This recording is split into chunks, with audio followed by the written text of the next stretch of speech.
토요일 아침입니다. 휴대전화가 울립니다. 집주인에게서 연락이 왔습니다. 실거주를 해야 해서요. 계약은 아직 남았는데 조금 일찍 나가주실 수 있으실까요? 그리고 이어진 한마디. 1,000만 원 드리겠습니다. 여러분이라면 어떤 생각이 드십니까? 받아야 할까요? 아니면 뭔가 함정이 있는 걸까요? 돈을 받으면 내 권리가 사라지는 걸까요? 나중에 집주인이 말을 바꾸면 어떻게 되는 걸까요? 주목할 숫자가 있습니다. 올해 1월부터 4월까지 임대차 분쟁조정위원회에 접수된 주택 분쟁은 618건입니다. 불과 1년 전 같은 기간보다 2배 이상 늘어난 수치입니다. 왜 갑자기 이런 일이 많아진 걸까요? 그리고 이 뉴스가 왜 지금 나온 걸까요? 지금 집을 소유한 분도, 전세로 살고 계신 분도, 언젠가 자녀가 독립할 집을 걱정하는 부모도 모두 이 이야기와 연결되어 있습니다. 오늘 이야기는 단순한 부동산 뉴스가 아닙니다. 돈과 계약, 그리고 선택의 무게에 대한 이야기입니다.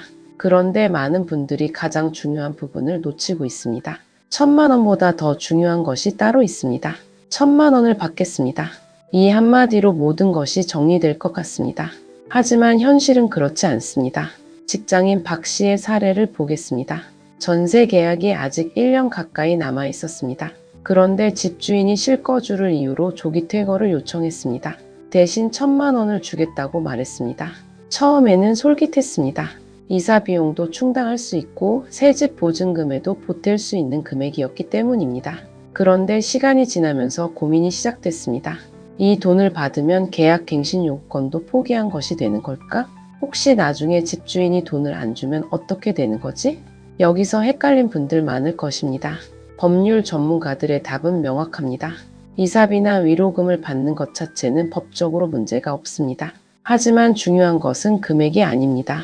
얼마를 받느냐보다 무엇을 포기하는 대가로 받는 것인지가 훨씬 중요합니다. 이게 참 묘합니다. 이사비라고 부르든 위로금이라고 부르든 합의금이라고 부르든 이름은 크게 중요하지 않습니다. 핵심은 그 돈이 어떤 권리의 포기를 전제로 하는가입니다.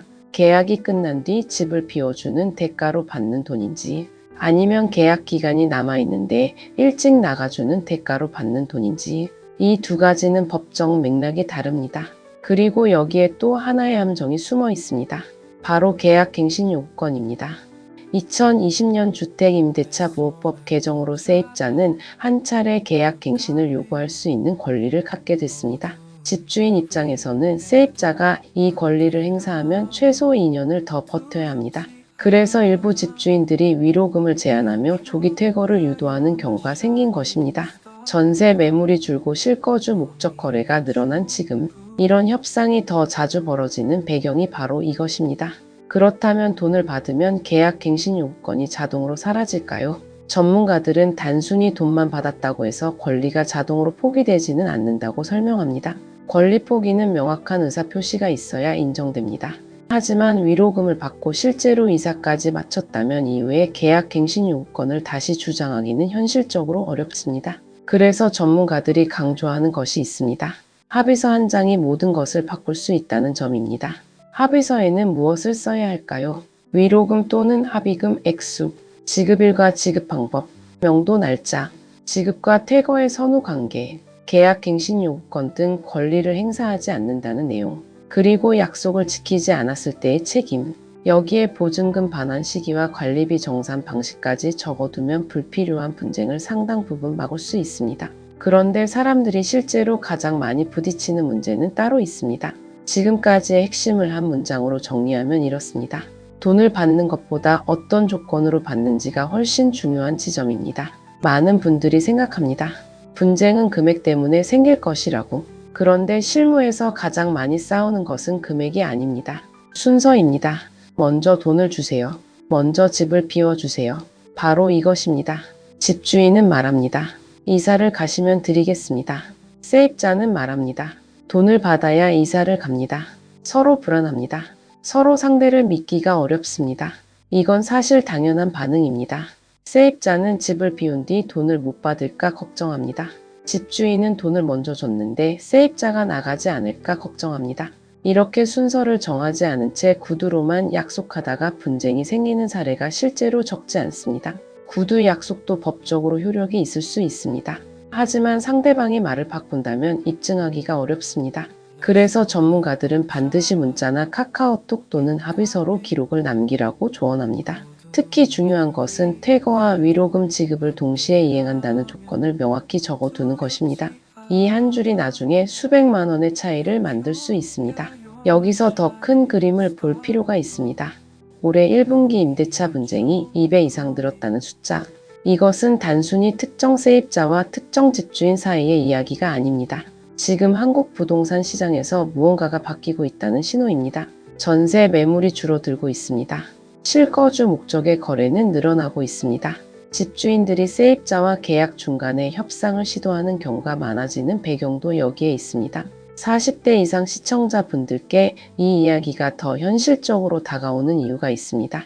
이 연령대는 전세를 살고 있는 경우도 있지만 전세를 주고 있는 경우도 있습니다. 자녀에게 집을 마련해줘야 하는 상황도 있고 본인이 실거주 목적으로 집을 되찾아야 하는 경우도 있습니다. 양쪽 입장이 동시에 가능한 연령대입니다. 그래서 이번 뉴스는 어느 한쪽의 이야기가 아닙니다. 지금까지의 핵심을 한 문장으로 정리하면 이렇습니다. 분쟁은 금액보다 순서에서 순서보다 기록에서 갈리는 경우가 더 많습니다. 이제 정리할 시간입니다. 50대 부부가 있습니다. 전세 계약이 아직 남아 있습니다. 집주인이 1,000만 원을 제안합니다. 남편은 말합니다. 받고 나가자. 아내는 말합니다. 나중에 후회하는 거 아니야. 사실 두 사람 모두 틀리지 않았습니다. 정답이 하나로 정해져 있지 않기 때문입니다. 법적으로 돈을 받는 것은 문제가 없습니다. 위로금을 받았다고 해서 계약 갱신 요구권이 자동으로 사라지지도 않습니다. 하지만 합의서를 쓰고 실제로 이사까지 마쳤다면 이후 다시 권리를 주장하기는 어렵습니다. 결국 핵심은 이것입니다. 돈을 받느냐가 아닙니다. 어떤 조건으로 받느냐입니다. 그리고 그 조건이 어떻게 기록됐느냐입니다. 이 뉴스가 지금 이 시점에 나온 이유도 같습니다. 임대차 분쟁이 급증하고 있습니다. 시장 상황이 바뀌면서 집주인과 세입자 사이의 협상이 늘고 있습니다. 앞으로도 비슷한 상황은 계속 생길 가능성이 높습니다.